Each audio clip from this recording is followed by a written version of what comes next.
and welcome to another Tuesday Talk with Ruby Reese. Shortly, I'll be joined by Tanya from The Great Escape to talk about interactions between children and dogs.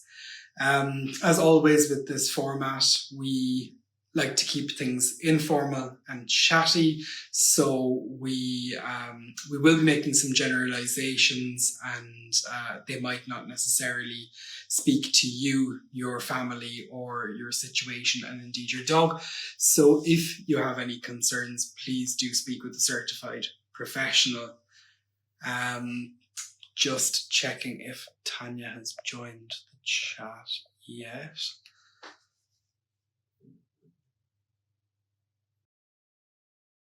One second. Definitely. So I keep getting the requests and I'm accepting. It looks like you're coming. Tanya, so sorry about the technical difficulties. I was getting requests and accepting them, but they weren't working. But anyway, we've got to where we are now. So thank you so much for joining. I really appreciate it. Can you hear me okay? I can indeed. Can you hear Brilliant. me? Brilliant. I had to update the app. That's where I went off to. Okay, so thank you so much for joining and for getting as far as we have. Would you do us the pleasure of introducing yourself? Hi, yeah, thanks Killian, and thanks for having me. I'm Tanya Booth, and I'm an IMDT dog trainer and part-time groomer, but I'm also a KAD trainer. And KAD stands for Kids Around Dogs, and it's a UK based organisation, but there's members all over the world now, which is brilliant. I think there's 150 members in different countries. There's 3 of us in Ireland, and what extra that we do over and above ordinary training is we have certification in a number of different courses.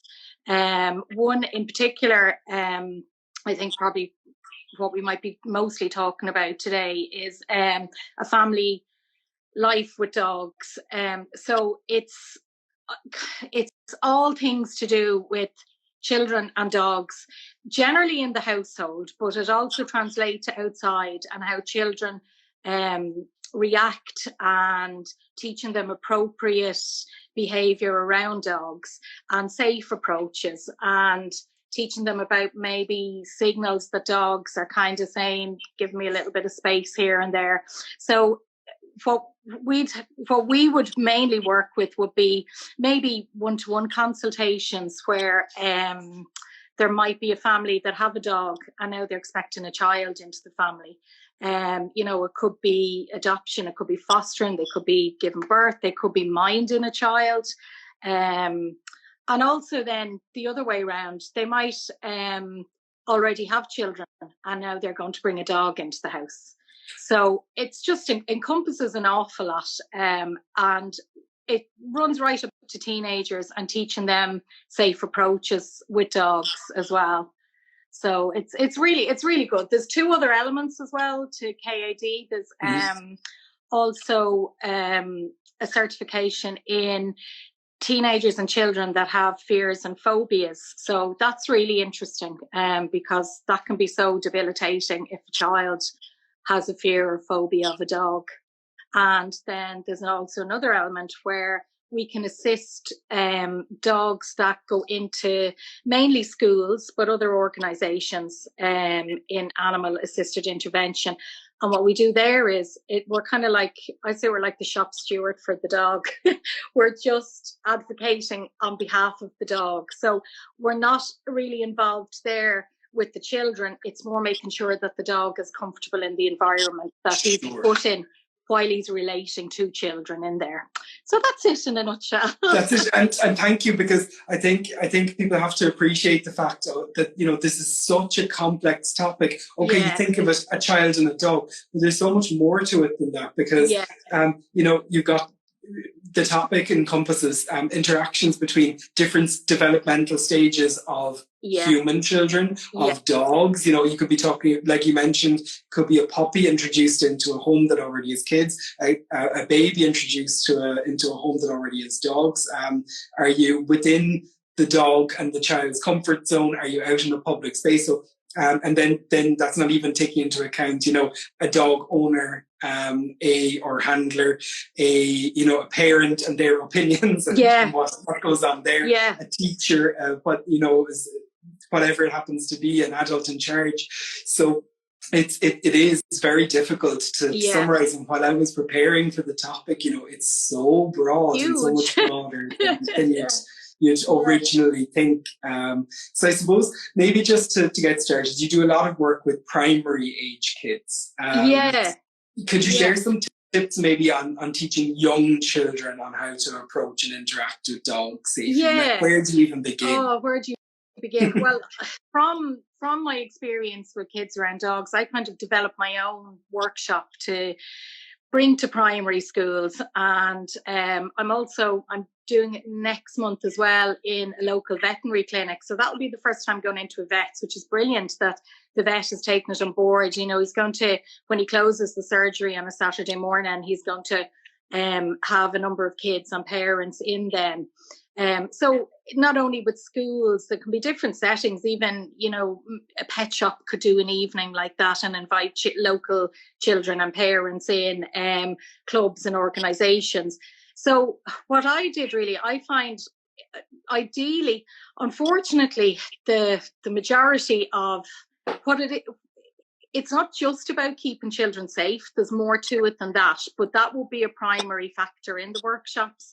And unfortunately, and the statistics are dreadful, that the majority of bites to children happen from the family dog at home, mainly to children under 8.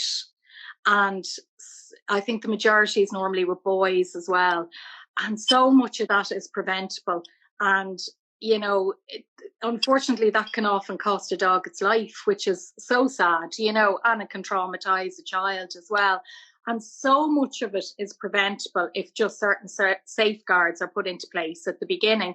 And, the majority of dogs, they don't want to be put into that position. They don't want to bite somebody or something. But what it is that their stress signals, what they're trying to communicate to us, because they can't speak, they're not being taken up by the other family members or the child or the guardians or parents. So what I do in a very simplified way, say pitched at around 3rd class age, I go in with boards, and they're kind of cartoon boards, and they're all on the KAD website. And I ask the children to describe what they see and do they think from these boards. And I just find it's nicer rather than doing it. I'm not great with technology either. I'm surprised I even did that update. But I just find the boards are actually nice because you're interacting like in the old fashioned way. You're walking around the tables and you're asking the kids to literally touch something. And what do you think about his tail? What's his tail saying? What are his ears saying? Do you think his mouth looks happy? So the boards are amazing that they can tell an awful lot to the kids. And I might have maybe 6, and we'd have, say, 3 where the dog is happy and 3 where the dog is sad. And normally the kids are pretty good, like they're pretty tuned in. But on top of that, then there's loads of discussion as well with them. And on top of that, then I bring in a toy dog, and I get them to come up and say, where do you think it would be nice to pet the dog, presuming it's okay to pet the dog? And 9 times out of 10, they'll go the head. And I always say, I ask the teacher then, and the teacher would say the same. And they're all very surprised, teachers included, to hear that dogs don't particularly like being patted on the head. That can be seen as a bit aversive or threatening to have a hand coming down on top of your head. So we go through all the petting, and is it okay, even if an owner says, yes, you can pet him, is it okay? Would it be better maybe to wait until the dog kind of indicates that he wants to be petted? So maybe let the dog do the approaches rather than the other way around. The other thing would be I teach them if they get a fright from a dog, and if a dog is just being not in any way aggressive, but maybe jumping up and being, a little bit intimidating to a small child, even if it's only fun for the dog, how they should react. Because an awful lot of people, included as well as kids, would actually probably start running or moving faster. And ideally you should just stand still, arms crossed and head bowed, and the dog quickly loses interest. So we do a bit of role play, and we get them all to stand still, which is fun, and get them to come up, and one of them might be the dog and one of them might be the person that's afraid. And it's kind of getting them to kind of empathize with the dog and put themselves in the dog's position. Like, if you were asleep and somebody came into your room, even if they were your favorite brother or sister, would you be happy to be woken up? So it's all kind of about critical thinking, and they're so good. Like, I actually was amazed, like, how it's something different, and they love it. They love engaging, and they love telling their own stories as well. And then through the stories, we can be asking questions and saying, well, what do you think? How do you think that dog felt? And how do you think your granny's dog felt when that happened? And, so it's great fun, and it was nice to hear a lot of the teachers said they actually learned stuff as well, even though a lot of them own dogs too. Yeah, I can imagine it, because even like what you say about the head patting, as an introduction to a dog, I think we were all, at least anyone that's kind of an adult age, was taught that growing up, and that's certainly even I was brought up going to dog shows and things like that, and I think it was a very common misconception. Now I'm very aware that our own dog Ruby doesn't particularly love her head patted, and she'd much prefer scratches under the chin or further down her back, where she can feel she can escape a little bit easier. Yeah, exactly. Yeah. And like, we teach them the 3-second rule as well, so that if the dog does give his consent by, say, coming up to the child and has all the happy signals, just displaying everything that he's comfortable, and they pet the dog, I say just pet for 3 seconds and then just see what happens. And you'll be able to know from the dog's reaction whether he wants more petting, or if he goes away, that means, well, he's had enough on that particular day.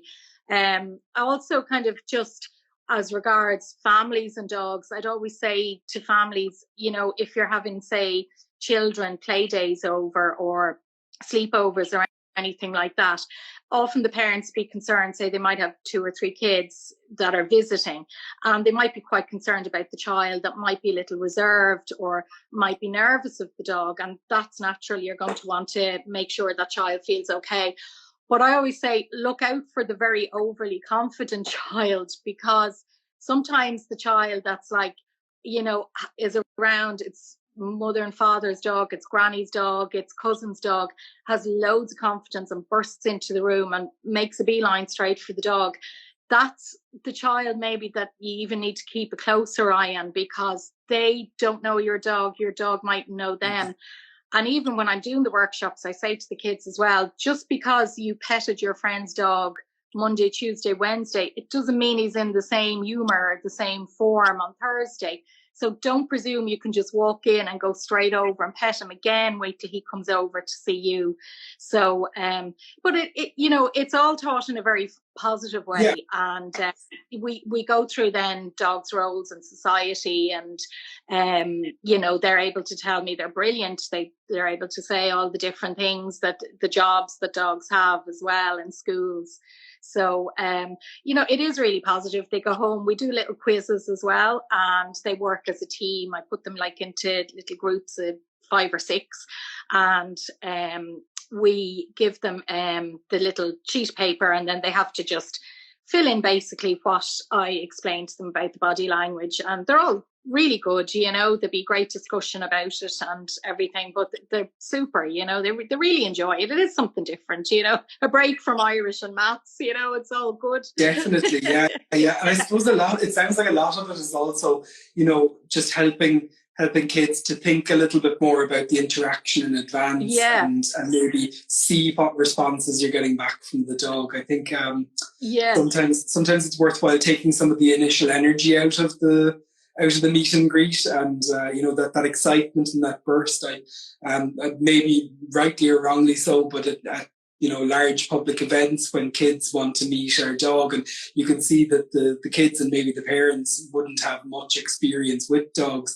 I try to explain, the dog will match your energy. So if you go really slowly and bring everything down, you're in control of the situation. Whereas if you're kind of going with fingers fast, all they see is fast fingers, and then they speed up to be like you. So I think a lot of it is kind of deflating some of that excitement. It is, and like it is hard because at the end of the day they're kids, and I say to parents, like, there is an awful lot of, you know, eyes in the back of your head in the home scenarios, and you know, kids by nature will be running and shrieking, and they'll probably be carrying food and dropping food, and they'll have toys and all. So to a dog, they're a whole different animal than the tall person that brings me out on a walk and feeds me, you know. So it's nearly like kind of to the dog, two different species, and dogs can become so overwhelmed by that. So, you know, just to ensure that you have your safe space that a dog can retreat to, you know, it doesn't have to be a crate, but just once they have an area they can go to, you know, their own little corner, and that everyone knows from the word go, this is where the dog is, and when he's in there, we just leave him alone. You know, we don't call him, we don't go over, you know, we leave him there. That's where he's gone to have his little break from us and the environment, you know. So a lot of it is common sense. Like as well, when people are expecting babies, I tell them to, you know, get a doll and walk around the kitchen with the doll, because dogs are nosy, and a lot of big dogs want, you know, they'll reach you when you're carrying your baby. So get the dog used to seeing you walking around with the doll. Put on baby cries, all different, like baby laughing, baby cries, sad to say, maybe a distress sign when they, you know, distress noise for maybe when they're teething and all, because that can be quite alarming, especially like I always say the collies are so noise sensitive, and they can be very distressed when they kind of, if they suddenly hear that for the first time and you're in the thick of a baby teething and your dog is getting stressed, like it's overwhelming. So introduce all that before you've ever had the baby, and, you know, reward the dog for his forepaws on the ground, for not jumping up.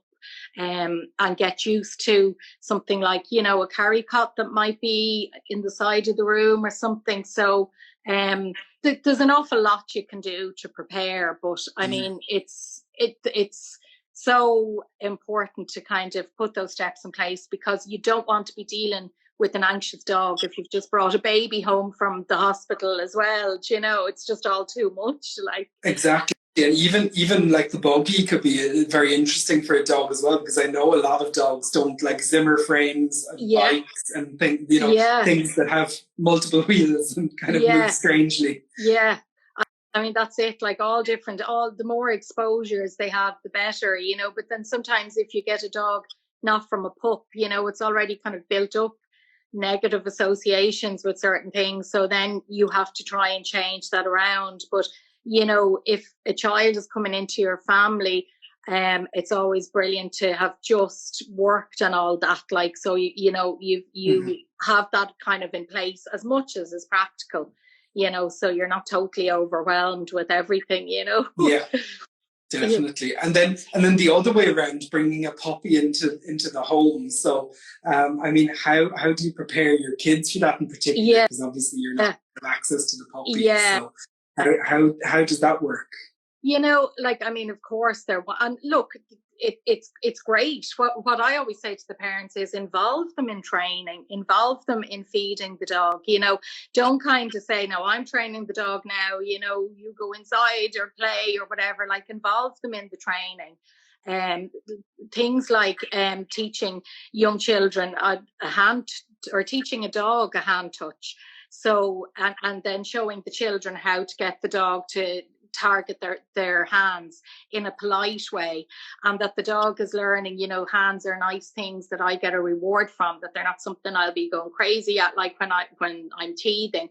So get the children involved in all that kind of preparation as well, and setting up the safe area for the dog to go to sleep in. You know, and if they'll come out on the walks, get them to come out on the walks with you as well. There is, I know when we're doing the the protocol for children with phobias, which I think is a brilliant idea, that at the end of the session, it's the majority of it is on Zoom. It's about, I think, 7 sessions on Zoom, and then the last 3 hopefully are all in person with the child and the dog. If the child, all going at the child's pace, if they've managed to get to that stage. But at the very last stage, if they're able for it, we get them to actually walk the dog, but it's a double clip lead. So I think that these, I haven't seen them here. I think they might be available in the UK, or they are available in the UK. So it's, you know, it's one clip on the back of the dog's harness, and then the same lead coming from the one clip, and then there's a handle on both sides. So the adult has one handle and the child has the other.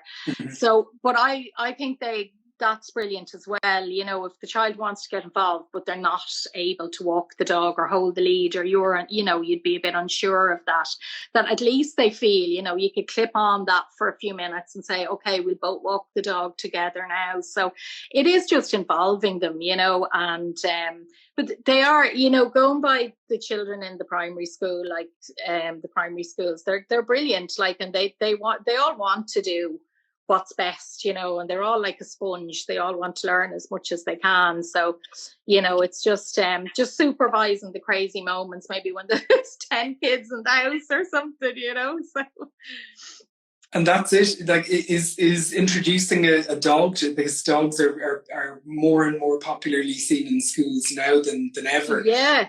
Is introducing a dog into the school environment very, very similar to a home environment, or is that treated very differently? It will be very different, because so what we are seeing a lot more of it now. It is, sorry, there's my own dog barking there now. Yeah, we're seeing a lot more of it now here in Ireland, but it's quite popular in the UK. So there'd be kind of 3 different ways they'd go into schools. They'd go in for animal assisted therapy, which would be like emotional support, animal assisted education. So we're seeing a good bit of that in Ireland now, where they're going in to help maybe reluctant readers, you know, that they're finding that kids that don't like to open up and read, and, you know, in front of their classmates or the teacher, that if they have a dog with them, they seem to be able to manage and cope much better. And then the other one would be just animal assisted activities, which would be more casual. It might be the likes of maybe, you know, a teacher saying, I'll bring my dog in, you know, just for the kids to see. So it's more informal. So what the course on KAD is, it's really, as I said, it's like being their advocate. It's like being their shop steward. So, you know, if a teacher kind of decided, well, my dog's very calm at home, and I think that dog would be a great benefit to bring into the school, yeah, chances are it could be, but we just want to explain to all the staff and everyone involved in that dog's care during the school day that it can be quite different. It's a very noisy, busy environment, and it can be quite overwhelming, and that there needs to be certain structures put into place and ongoing checks with the dog. You know, to make sure, like I said, you know, the dog might be fine on a Monday and Tuesday, and on a Wednesday it might be different. So there is a few organisations already that are doing that kind of thing in Ireland, but, you know, we can equally assist not just schools, but other organisations that might be thinking maybe of bringing a dog into an office or something like that, just to make sure that, you know, everything is set up in place, that it will be a success for the dog. And it's kind of ongoing monitoring as well, just to make sure that, you know, he or she is happy throughout the whole day, you know, because it's a lot to expect of a dog to be kind of brought into a whole different environment like that. But I mean, the benefits are huge for people, you know. There's so many studies on it that I think, like, there was a school in America, a college in America, and, you know, they did a study for a number of years, and just the years that the dog were there, the grades and results for all the kids, like, just escalated, went so much better, and attendance as well went up, because everybody wanted to come in to see the dog. Like, oh, definitely. And I yeah. think my audience and your audience put together, I'm sure we're only singing or preaching to the choir here anyway. Yeah. We all know the benefits of having a dog around, and how it could help everybody's mood. Definitely. But I love also hearing, the idea that you're advocating for the dogs side of things as well, because, I suppose we all want everyone to come out of these interactions, no matter where they are, with a good experience. That's and it's, it. Lots of us think about are the kids going to come out of this well? Many of the teachers and parents will think whether they come out of it themselves well. But, sometimes it takes kind of an external party to say, wait now, this dog might be having a bad day. They might have gotten out of bed the wrong side. Yeah, and it just might be like little tweaks, or it might be a case of, making sure the dog has adequate breaks and time out. And, there might just be maybe a better way of doing something, so it mightn't necessarily be saying, oh no, like, you can't have the dog in again, he was too overwhelmed. It could just be a case of just saying, maybe let's do it this way, or let's think about doing it another way. And it's just important, like, to have ongoing monitoring. The other day I was talking to somebody and they were saying, oh, I'm trying to persuade the boss to let us have a dog in the office and all, and that is brilliant. And this person in particular would be quite clued in about dogs. But, it is, as I said, it's a different scenario when you bring them into a whole different situation like that. And it is just good for those that are doing it just to be totally educated on the right way to do it, and to know what to look out for. If the signs, again, like with the kids, any signs that the dog is exhibiting stress in a situation like that, Definitely, yeah. And I suppose, I don't want to keep you on too long, but one burning question that I have. So a lot of us have dogs that are part of my community and yours. We're out at events and kids run up to us, and sometimes with a concerned parent kind of trailing behind, saying, Johnny, ask if you can rub the dog before you just do it. How do we react in those situations? Because we've spoken about a lot of people, but I think a lot of us are caught unawares. We don't necessarily have authority to advocate for our dogs, but then again, we should do, because we don't want anybody getting hurt, even if we've got placid dogs. So do you have any advice for very tricky, and I know it's a very difficult question, because the answer is it depends, obviously, but do you think we need to stand up for our dogs, and stand up for everyone, really, and put a bit of manners to the situation a lot of the time? I think it just, again, it's just boiling down to education. And I think like 99.9% of people would be very receptive if you approached it the right way, like, rather, you're not going to kind of go away from my dog and start screaming, obviously there is a way, and it's all about education. I remember I had a bit of a heart-stopping moment, because one of my dogs has a skin condition, and it's an autoimmune disorder, but it affects all his face area and that, so he'd be very sensitive in that area. He was actually on a lead, but a long lead, and a little toddler ran up, and the parents were a good bit behind, and I was kind of watching, and literally within a split second, he bent down, and the arms were around my dog's neck. And I could feel my heart going, oh my God, and I was looking at the parents, and, you don't want to kind of approach the child like too near. And I said, come on over here for a second. I'm just going to tell you about my dog, So the little fella stopped and that, but the parents were kind of oblivious. I mean, maybe they didn't realize he had a skin condition, although you can see it, but, they were kind of just laughing at that. And, that on that particular day, I didn't get into it. I was just a bit too overwhelmed. But generally, I met a school school on a walk last year. I was out walking my own dogs in the local park, and the school were down, just going for a walk with their teachers, and they all ran over, about 30 of them, and the teacher was saying, "Now you're not to go over to that lady now."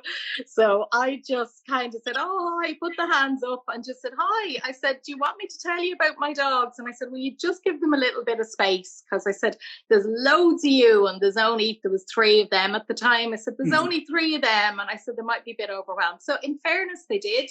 And then it was all like, "What's your dog's name?" Then the one that was sick, "What's wrong with his face?" And I think it is just educating. And again, if they say, a lot of them will say, "Is it okay if I pet your dog?" And it is okay to say, sometimes he doesn't really like being petted. Can we just wait a minute just to see? Maybe he might go up to you in a minute when we're talking and he feels a little bit comfortable. And that's okay. And often the dog, and if you know your dog and he's totally okay around kids, and if he does kind of make approaches to the child, then you can say, "Yeah, and this is where it's nice, this is where he likes being petted." So to be honest, I've never come across anybody. I'd meet a lot of kids on walks, and I've never come across anybody that has taken offense. I think that would be rare.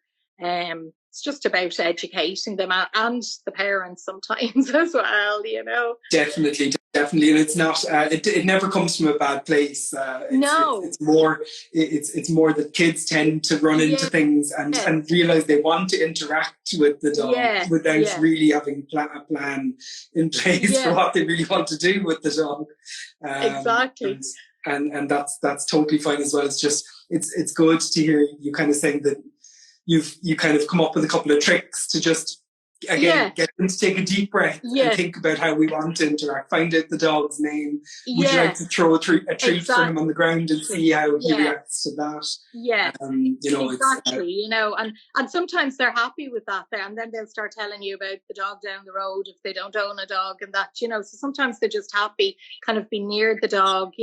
But it is kind of an automatic reaction to want to touch a dog. Definitely. But it is just a matter of educating. And to be honest, although sometimes we might kind of, feel a bit uncomfortable, I'd always prefer children that, I don't mean prefer children, but prefer to see a child that has the positive reaction rather than the poor child that's absolutely terrified, because that's very tough on children that have that. And phobia, it's only a very small minority, but, the sooner it's acted on, the better for the child. Because I remember working with the girl, and she was in her 30s and she still couldn't cross the road if there was a dog on the other side. So you don't want that to progress into your adulthood as well, because it impacts your whole life.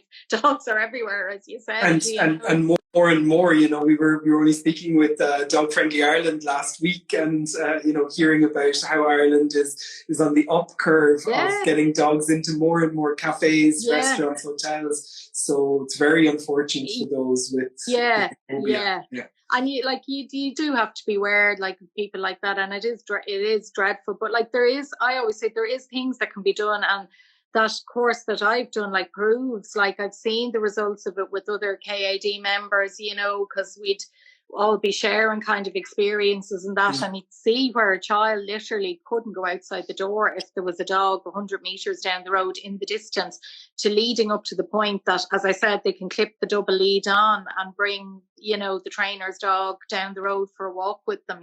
So it's so well worth tackling it head on, at the child's pace, but not to let it continue as a lifelong phobia. Definitely, such an interesting topic, and I could say you're talking to all night, driving me mad with all my questions.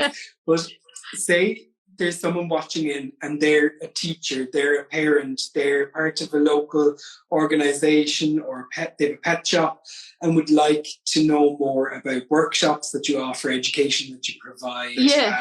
How can they find out more? Is your website the best place to go? The website would be the best place. There is a contact form. So, you could just fill in that with your details and just say what it's about, leave your telephone number and or what you want to contact me about, and leave your telephone number, and I'll get back on to you and explain the whole course from beginning to end and what it involves and that. So yeah, I mean, I'd love to. I just think it's so important, because as I said at the beginning, so much kind of unhappiness regarding if a family dog did nip or snap, or if you're even nervous of the way your dog is reacting. So much of that can be avoided by just putting the right procedures into place, and also by educating everybody in the family as well as the kids. So I just think it's so important. I actually wish it was on the school curriculum, but that's probably another day's work talking about that. Absolutely. I think so important, and really, really interesting area of education, definitely. Yeah. We can only see more of it over the coming years, and I'd be delighted to see schools and organisations and small businesses taking you up on that offer. Well, I'd love it too. Brilliant. Guys, you can check out the website. I think it's thecrateescape.ie. It is. And if you want to follow Tanya, that will be at the Crate Escape Training with an underscore between the words on Instagram. You're linked here anyway. And if you're not following us, we're Ruby Reese Official. Thank you so much, Tanya, for joining me and sharing all of your amazing knowledge. Oh, you're welcome, Kelly, and thanks for having me. Really, really appreciate it. Have a great evening, and thank you. Thanks, you too. Bye. Thank you.